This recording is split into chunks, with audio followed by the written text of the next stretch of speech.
봉독하실 하나님의 말씀은 야고보서입니다. 야고보서 1장 1절부터 8절까지 말씀입니다. 하나님과 주 예수 그리스도의 종 야고보는 흩어져 있는 12지파에게 문안하노라. 형제들아, 너희가 여러 가지 시험을 당하거든 온전히 기쁘게 여기라. 이는 너희 믿음의 시련이 인내를 만들어내는 줄 너희가 알미라. 인내를 온전히 이루라. 이는 너희로 온전하고 구비하여 조금도 부족함이 없게 하려 함이라. 너희 중에 누구든지 지혜가 부족하거든 모든 사람에게 후히 주시고 꾸짖지 아니하시는 하나님께 구하라. 그리하면 주시리라. 오직 믿음으로 구하고 조금도 의심하지 말라. 의심하는 자는 마치 바람에 밀려 요동하는 바다 물결 같으니 이런 사람은 무엇이든지 주께 얻기를 생각하지 말라. 두 마음을 품어 모든 일에 정함이 없는 자로다. 아멘.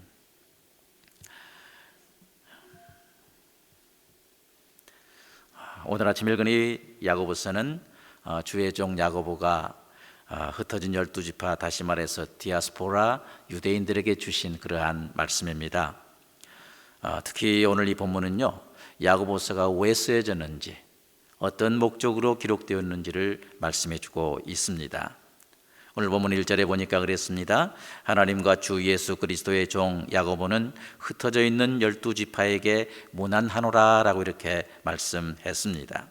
먼저 하나님과 주 예수 그리스도의 종 야고보는 이렇게 말씀하고 있는데요, 이 야고보는 예수님의 동생을 의미합니다. 예수님의 동생입니다. 그리고 초대 그 예루살렘 교회의 초대 감독으로 사역했던 그분을 가리키는 것이 바로 이 야고보라고 할 수가 있습니다. 그리고 흩어져 있는 12지파에게 문안하노라라고 했는데요, 주의 종 야고보는 이 편지를 쓸 때 어떤 특정한 사람을 향해서 아니면 어떤 특정한 교회를 향해서 쓴 것이 아닙니다.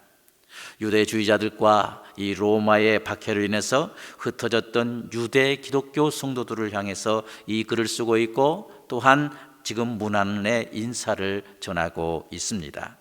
그래서 이 야고보서를 보통 우리가 말할 때 바로 일반 서신이다 또는 공동 서신이다라고 이렇게 분류하고 있는데, 그렇다면 이 말씀은 지금 이 말씀을 듣고 있는 저와 여러분에게도 동일하게 해당되는 그러한 말씀이라고 생각합니다. 그리고 2절 상반절에서 그랬습니다. 내 형제들아, 너희가 여러 가지 시험을 당하거든 라고 말씀하고 있는데, 주의 종 야고보 이 당시에 그리스도에 대한 신앙을 가졌다는 그 이유 때문에 유대주의자들로부터 그리고 로마로부터 박해받던 그러한 디아스포라 성도들이 많았습니다. 지금 흩어진 이 유대 기독교인들이 유대주의자들로부터 그리고 로마로부터 많은 시험을 받고 있다라고 했는데요, 이 시험은 외부로부터 야기되는 그러한 시험입니다. 한마디로 말 그러한 시련입니다. 신앙 때문에 겪게 되는 그 외부적인 그러한 시험이 바로 이 말씀에서 나오는 그 시험이다라고 이렇게 할 수가 있습니다. 3절에서 이렇게 말씀하고 있지 않습니까? 믿음의 시련이라고 이렇게 말씀하고 있습니다. 다시 말해서 우리 속에서 일어나는 그러한 내부적인 어떤 유혹, 어떤 죄성, 이것이 아니고요, 외부에서 찾아오는, 외부에서 우리를 고통하게 하는 그러한 시험을 의미하고 있습니다. 먼저 유대 기독교인들은 유대주의자들로부터 많은 시련을 받았습니다. 우리가 아시는 대로 요한복음 9장 2절에 보면 그 부모가 이렇게 말한 것은, 이미 유대인들이 누구든지 예수를 그리스도로 시인하는 자는 출교하기로 결의하였으므로 저희를 무서워함이라 라고 이렇게 말씀하고 있는데, 이 말씀에서와 같이 유대교에서는 어떻게 합니까? 여호와 이외에 어떠한 이름을 부르는 것을 배교 행위로 간주했습니다. 그래서 모든 삶의 관계를 끊어버리는 그러한 출교를 시행했습니다. 그리고 유대 이 회당들에게서도요, AD 85년부터 이 90년 사이에 숨은 그리스도인들을 찾아냈습니다. 숨은 그리스도인을 찾아내서 정말 추방하는 그러한 형벌을 했습니다. 파문을 시켰습니다. 이 출교는 여러분 아시다시피 유대 공동체로부터 추방하는 그러한 형벌이었습니다. 유대인에게 있어서 이 출교는 죽음과도 같은 그러한 형벌임을 우리가 알 수가 있습니다. 바로 이런 상황에서 예수 그리스도의 이름을 부른다는 것은 배교 행위이고 당연히 출교감이었습니다. 이런 형벌을 유대 기독교인들이 유대주의자들로부터 받은 것을 볼 수가 있습니다. 그리고 유대 기독교인들은 또 다른 어떤 시련을 받았는데 바로 로마로부터 받은 그러한 시련이었습니다. 로마의 그 초대 황제인 그 가이사 아구스토, 이 가이사 아구스토는 로마 제국을 내전으로부터 이렇게 구해내고요, 평화와 안정을 가져다 준 그러한 황제였습니다. 이를 계기로 해서 그는 로마의 신이 되었고, 또한 로마 제국 전역에서 황제를 신으로 섬기는 종교 의식이 펼쳐졌던 것을 볼 수가 있습니다. 캠페인이 벌어졌습니다. 이때 이 아우구스토스를 수식하는 그 단어가 있었는데, 그는 한마디로 신의 아들이다, 세상의 어떤 구원자다, 평화를 주는 그런 사람이다, 만물의 주님이다, 또한 신이신 아구스토다, 이렇게 명명된 것을 볼 수가 있습니다. 그런데 이 명칭이 바로 그리스도인들이 예수님을 향해서 호칭하던 그 명칭과 동일했던 것을 볼 수가 있어요. 그리스도인들은 예수님에 대해서 호칭할 때 뭐라고 그랬습니까? 예수님은 평화의 왕이시다, 구주이시다, 하나님의 아들이시다, 나의 전부다 라고 이렇게 호칭을 했습니다. 그래서 1세기에서 그리스도인들이 이제 예수님은 주이시다 라고 이렇게 말할 때는요, 이렇게 고백할 때는 그 말은 또 어떤 의미가 됩니까? 가이사는 주가 아니다. 예수님이 주님이시다 라고 고백하는 것은 뭐예요? 가이사는 더 이상 주가 아니다 라는 의미가 담겨져 있었던 것입니다. 그러므로 나사렛 예수의 길을 따른다는 것은 무슨 말입니까? 비아 세바스테, 다시 말해서 황제의 길을 정면으로 거스린다라는 이러한 뜻이 되었던 것입니다. 바로 이런 이유로 인해서 예수님의 길을 따르는 유대 기독교인들이 로마로부터 많은 시련을 당했던 것입니다. 성경에 보면 이러한 많은 시련을 우리가 발견할 수가 있는데, 빌립보에서 사도 바울과 실라는 로마 시민인 우리로서는 도저히 받아들일 수도 없고 또 실천할 수도 없는 풍습을 옹호한다라는 그런 혐의로 고발당한 것을 볼 수가 있습니다. 그리고 데살로니가에서는 예수라는 또 다른 왕이 있다고 말하면서 황제의 명령을 거슬려 행동한다라는 이런 혐의에 의해서 고발당한 그러한 또 사건이 있었습니다. 고린도에서 또 바울은 그랬습니다. 사람에게 법을 어기면서 하나님을 섬기라고 선동한다 라는 이러한 혐의로 또 고발당한 것을 볼 수가 있습니다. 이와 같이 많은 박해를 초대 그리스도인들이 로마로부터 많은 고난을 또한 시련을 당한 것을 볼 수가 있습니다. 이처럼 예수 그리스도를 주로 시인하고 또한 예수 그리스도의 길을 따르는 그 유대 기독교인들은 유대계로부터 그리고 로마로부터 수많은 시련을 당했고, 이로 인해서 어떻게 됐습니까? 그들의 신앙은 흔들림이라고 하는 또 다른 위기 앞에 놓이게 된 것을 볼 수가 있습니다. 여기 여러 가지 시험이라는 이 말씀처럼 지금도 성도들에게 닥쳐오는 시험은 다양한 것을 볼 수가 있습니다. 그때만 여러 가지 시험이 있는 것 아니고 지금 역시 이 시대를 살아가는 우리에게도 찾아오는 여러 가지 시험이 있습니다. 어떤 때는 육체의 질병이 있습니다. 또 실직이 있습니다. 부도를 맞습니다. 파산 등의 어떤 물질적인 어려움이 있습니다. 어떤 때는 어떻게 합니까? 가족들의 그 질병과 사고와 죽음이 있습니다. 친구들의 그 비방과 또한 배신이 있습니다. 어떤 때는 이 가정의 파탄이나 국가의 어떤 경제공황, 또 어떤 지금과 같은 이러한 어려운 이러한 상황이 있고, 또 전쟁도 일어날 수 있고, 이것으로 인해서 많은 그리스도인들이 동일하게 시험받을 때가, 시련당할 때가 많습니다. 그래서 이런 시련들은 우리에게 우리 마음속에 이런 질문을 줍니다. 하나님의 백성인데도 이렇게 시련을 당하나? 그렇다면 믿지 않는 자들과 다를 바가 뭔가?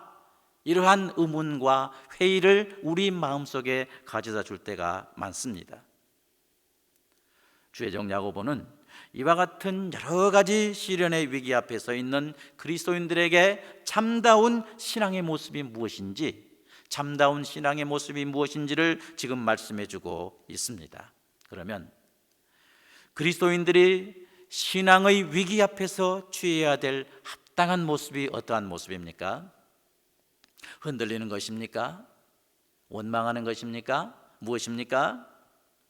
본문 4절 상반절 한번 보시기 바랍니다. 인내를 온전히 이루라, 인내를 온전히 이루라 라고 주의 종 야고보는 지금 우리에게 말씀해 주고 있습니다.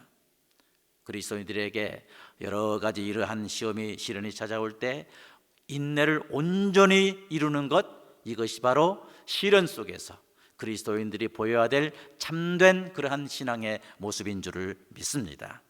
인내를 온전히 이루는 것입니다.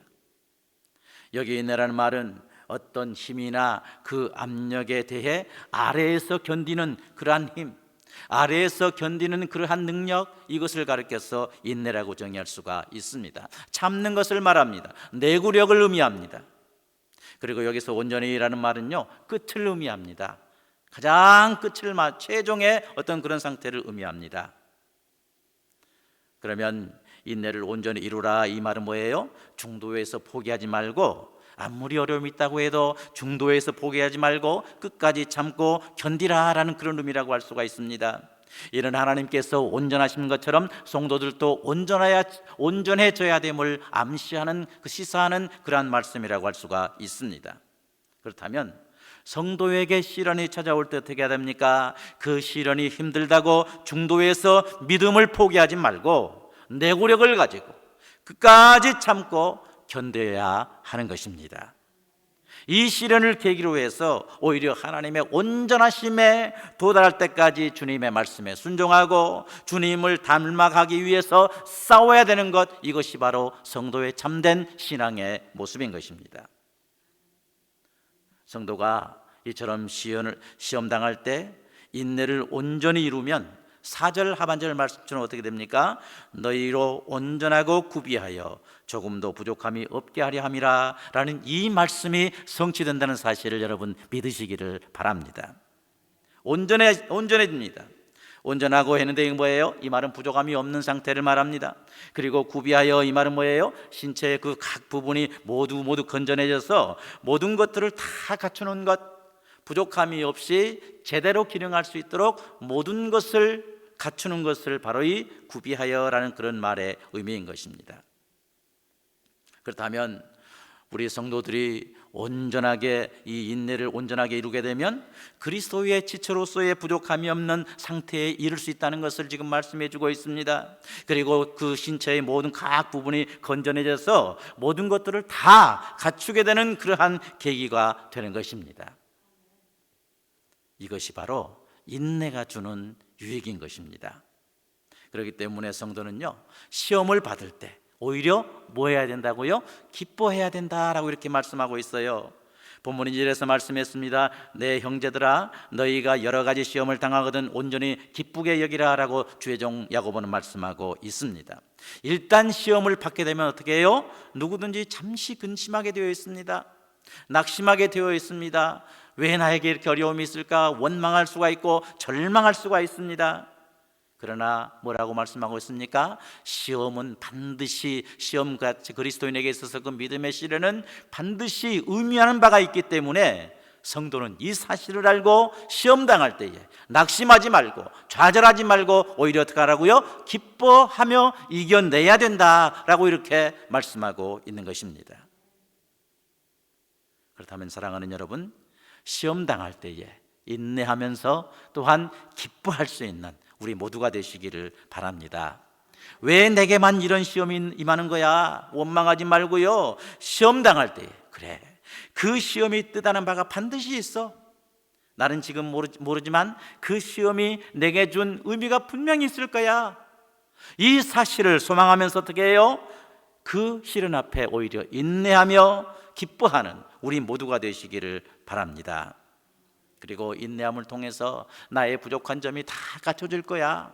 내 자신의 부족한 점이 하나하나 다 하나님 보시기에 강점으로 다시 이렇게 훈련될 거야. 이 사실을 믿고 시험 앞에서 오히려 흔쾌히 기뻐할 수 있는 우리 모두가 되시기를 바랍니다.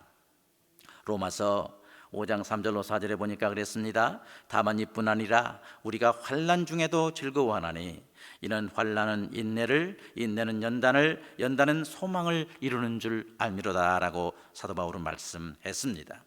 그리고 또 한 가지 기억할 것이 있습니다. 이 인내하는 과정에서 꼭 우리가 생각하고 마음에 새겨야 될 것이 있습니다. 꼭 우린 이렇게 해야 됩니다. 무엇입니까? 바로 지혜를 주십시오. 인내하는 과정에서 꼭 필요한 거 뭡니까? 지혜를 주십시오라고 하나님께 기도하는 것이라고 여러분 믿으시기를 바랍니다.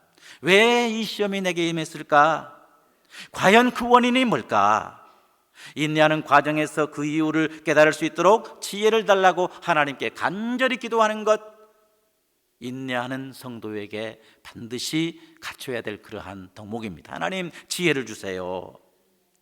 오늘 본문 5절에 보니까 그랬습니다. 너희 중에 누구든지 지혜가 부족하거든 모든 사람에게 후히 주시고 꾸짖지 아니하시는 하나님께 구하라 그리하면 주시리라라고 주의 종 야고보는 지금 우리에게 말씀하고 있습니다. 우리 사람이 가지고 있는 이 지혜는요 항상 불완전합니다. 우리가 지혜롭다고 하지만은요 사람의 지혜는 한계가 있는 것이 분명합니다. 첫째로 왜 불안합니까? 온전한 인내를 이룰 수가 없습니다. 다른 생각에 빠져버립니다. 그리고 인내하는 것을 포기할 때가 많습니다. 사람의 생각이나 이성은 뭐예요? 잘못된 길로 빠지게 할 때가 많습니다. 더구나 환난 가운데서 기쁨을 갖는다는 것, 사람의 지혜로 가지고는 도저히 성취할 수가 없는 것입니다. 이것이 바로 사람이 가지고 있는 지혜의 한계이십니다. 그렇기 때문에 주의 종 야고보는 이 시련을 온전히 이기기 위해서 하나님으로부터 오는 지혜가 필요함을 지금 강조하고 있어요. 이 하나님으로부터 오는 지혜는 뭐예요? 하나님의 뜻을 깨달아서 하나님의 뜻을 깨달을 수가 있습니다. 그리고 그리스도인으로서의 의로운 생활을 할 수 있도록 그러한 이제 방향을 제시합니다. 또 솔로몬이 구했던 그 지혜와 동일한 것을 볼 수가 있습니다. 바로 이 지혜를 받을 때만이 그리스도인들은 시험이 올 때 여기에 적절하게 대처할 수 있고 인내할 수 있고 결국 승리하게 될 줄을 믿습니다. 그렇기 때문에 시험을 인내하고 있을 때 반드시 그리스도인들은 하나님께 지혜를 주시도록 기도해야 된다고 주의 종 야고보는 지금 우리에게 말씀해 주고 있습니다. 우리가 하나님께 필요한 지혜를 간구할 때 하나님은 우리 모두에게 후히 지혜를 주시는 분이라는 사실 여러분 믿으시길 바랍니다.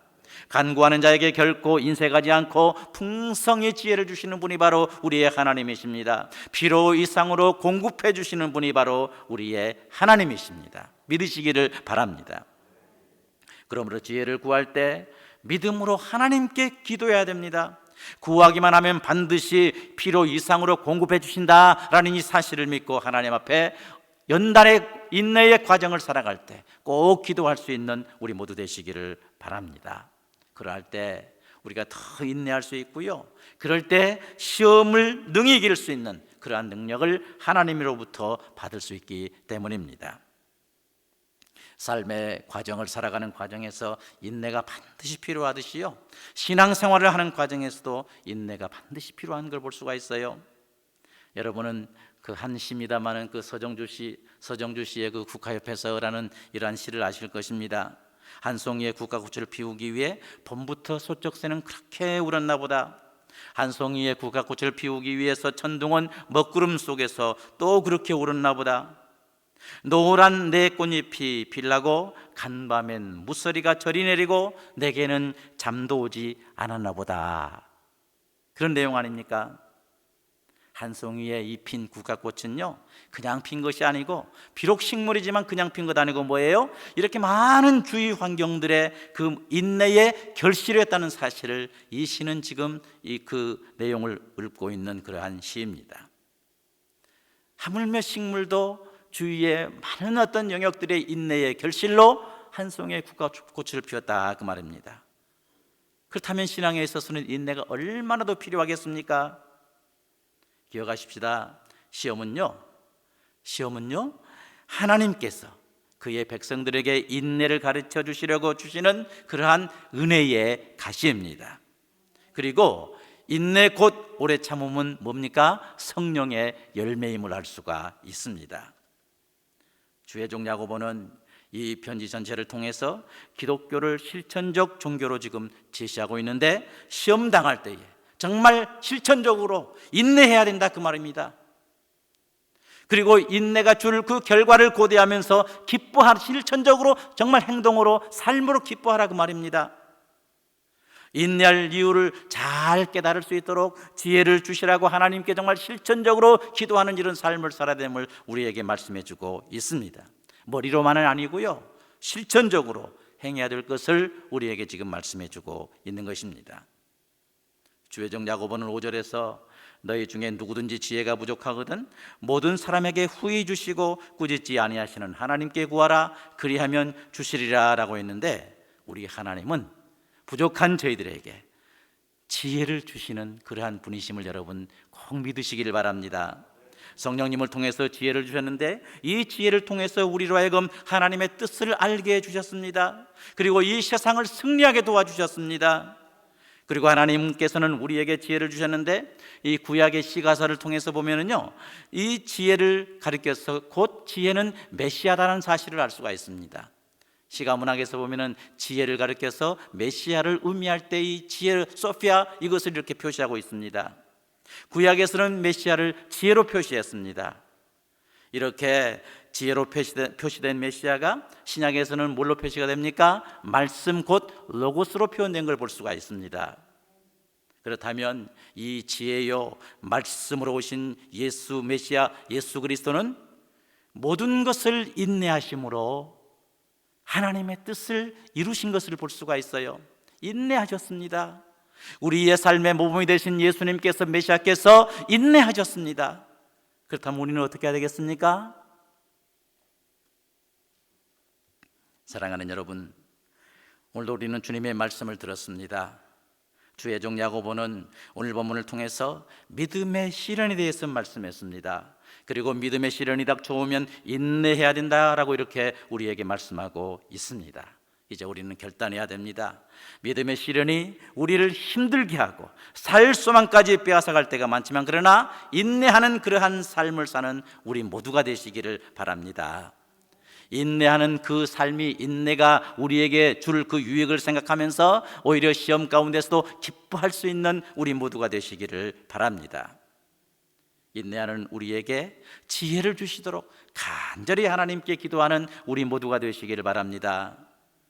오늘도 우리를 능하게 하신 이 성령님의 이제 능력으로 인해서, 도우심으로 인해서 시험을 당하나 인내하는 삶을 살아서 결국 이 시험에서 이기고, 또한 하나님의 온전하심을 향해서 나아가는 우리 모두가 되셔서 정말 예수 그리스도의 장성한 분량에 이를 뿐만 아니라 우리 하나님께 이제 우리의 삶에서 승리하는 삶이 되어서 하나님께 영광 돌리는 이러한 삶이 될 수 있기를 주님의 이름으로 축원합니다.